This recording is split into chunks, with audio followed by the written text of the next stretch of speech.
Hello बच्चों, आइए प्रश्न को देखते हैं। सिद्ध कीजिए कि एक्स अक्ष वक्र y बराबर 1+8/x² के भाग तथा कोटि x बराबर 2 व x बराबर 4 से सीमाबद्ध क्षेत्रफल 4 वर्ग इकाई है। प्रश्न को हल करने से पहले इसकी मुख्य अवधारणा के बारे में चर्चा कर लेते हैं।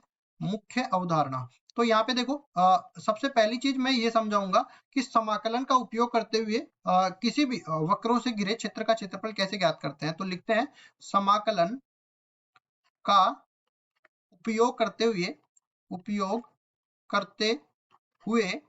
वक्रों से घिरे क्षेत्र का क्षेत्रफल ज्ञात करना।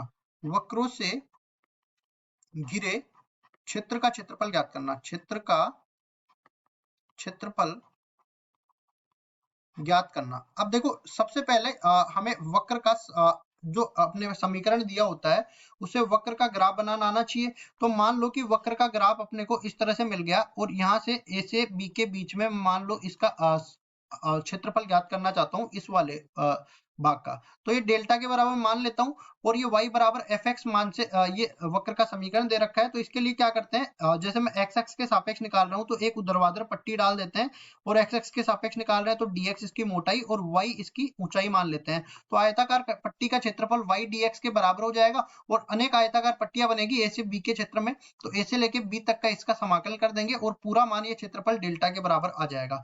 अब देखिए, सबसे पहले मैं इसके बारे में चर्चा कर लेता हूँ। 1+8/x², या मैं बोल देता हूँ सीधा ही, y बराबर में a बटा में x जो होगा वो अपने पास इस तरीके से मैं बोल देता हूँ, वो अपने पास अतिपरवलय का समीकरण होता है। मतलब कि अगर x बढ़ता है तो y घटता है। ठीक है, तो ये मान इस तरह से आ जाता है और एक ग्राफ इस तरह से आ जाता है। मतलब x धनात्मक होगा तो y भी धनात्मक होगा और x ऋणात्मक होगा तो y भी ऋणात्मक होगा। इसी तरह मैं बोलूं कि अगर मैं बोलूं y बराबर में ये मेरे पास मिल जाएगा a बटा में मापांक x। अगर ये a बटा में मापांक x मतलब x चाहे धनात्मक हो चाहे ऋणात्मक हो, y हमेशा ही धनात्मक आने वाला है।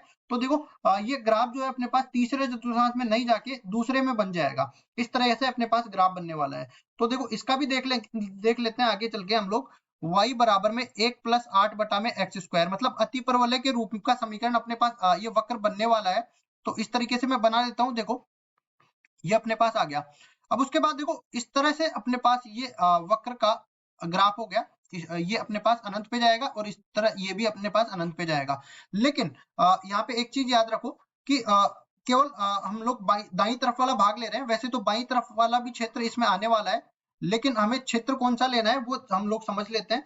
एक्स अक्ष के सापेक्ष हमें लेना है, क्योंकि यहाँ पे बोला गया है कि एक्स अक्ष से घिरा भी लेना है और x बराबर 2 और x बराबर 4 ये दोनों रेखाएं y अक्ष के समांतर होने वाली है। मैं बोल देता हूं कि मान लो ये x बराबर 2 वाली रेखा हो गई और इसी तरह x बराबर 4 वाली ये वाली रेखा आ गई।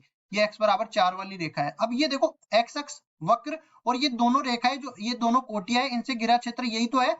तो इसका क्षेत्रफल मेरे को निकालना है।